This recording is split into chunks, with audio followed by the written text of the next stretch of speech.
అపోస్తల కార్యములు 5వ అధ్యాయము. అననీయ అను ఒక మనుషుడు తన భార్య అయిన సప్పీరాతో ఏకమై పొలం అమ్మెను. భార్య ఎరుకనే వాడు దాని వెలలో కొంత దాచుకొని కొంత తెచ్చి అపోస్తలుల పాదముల యొద్ద పెట్టెను. అప్పుడు పేతురు, అననీయ, నీ భూమి వెలలో కొంత దాచుకొని పరిశుద్ధాత్మను మోసపుచ్చుటకు సాతాను ఎందుకు నీ హృదయమును ప్రేరేపించెను? అది నీ యొద్ద ఉన్నప్పుడు నీదే గదా. అమ్మిన పిమ్మట అది నీ వశమై ఉండలేదా? ఎందుకు ఈ సంగతి నీ హృదయంలో ఉద్దేశించుకున్నావు? నీవు మనుషులతో కాదు, దేవునితోనే అబద్ధమాడితివని వానితో చెప్పెను. అననీయ ఈ మాటలు వినుచూనే పడి ప్రాణము విడువగా వినిన వారికందరికీ మిగులు భయము కలిగెను. అప్పుడు పడుచువారు లేచి వానిని బట్టతో చుట్టి మోసుకుని పోయి పాతిపెట్టిరి.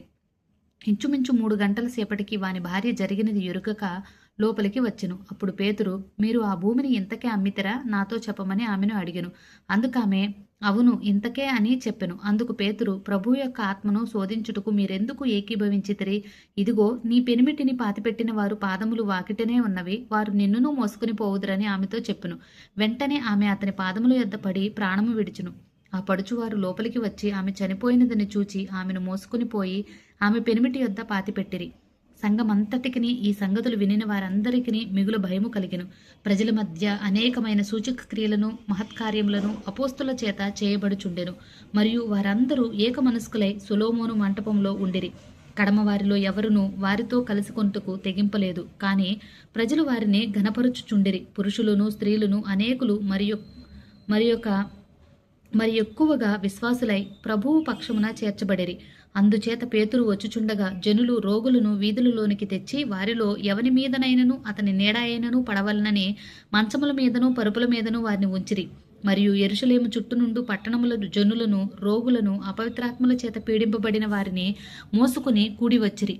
వారందరూ స్వస్థత పొందిరి. ప్రధాన యాజకుడును అతనితో కూడా ఉన్న వారందరూ అనగా సద్దూకయ్యుల తెగవారు లేచి మత్సరముతో నిండుకొని అపోస్తలులను బలాత్కారముగా పట్టుకొని పట్టణపు చెరసాలలో ఉంచిరి. అయితే ప్రభువు దూత రాత్రివేళ ఆ చెరసాల తలుపులు తీసి వారిని వెలుపలికి తీసుకుని వచ్చి, మీరు వెళ్ళి దేవాలయంలో నిలువబడి ఈ జీవమును గూర్చిన మాటలన్నీయు ప్రజలతో చెప్పుడని వారితో అనెను. వారు ఆ మాట విని తెల్లవారగానే దేవాలయంలోనికి వెళ్లి బోధించుచుండిరి.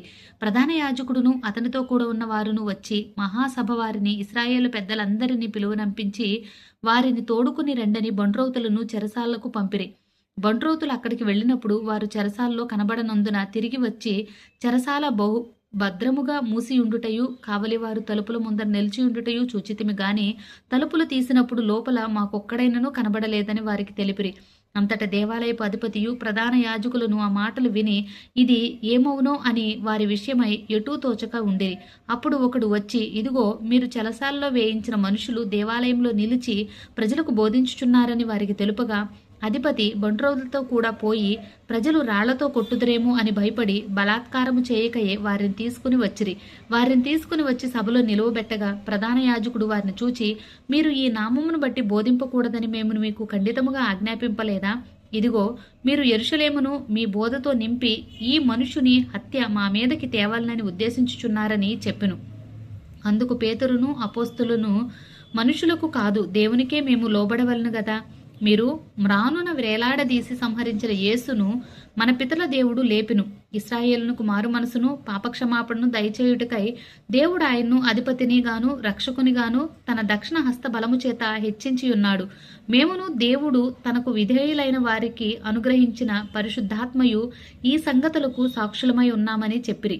వారు ఈ మాట విని అత్యాగ్రహము తెచ్చుకొని వీరిని చంపనుద్దేశించగా సమస్త ప్రజల వలన ఘనత నొందినవాడును ధర్మశాస్త్రోపదేశకుడునైన గమలియేలను ఒక పరిసయుడు మహాసభలో లేచి ఈ మనుషులను కొంతసేపు వెలుపల ఉంచుడని ఆజ్ఞాపించి వారితో ఇట్లనెను, ఇశ్రాయేలులారా, ఈ మనుషుల విషయమై మీరేమి చేయబోచున్నారో జాగ్రత్త సుమండి.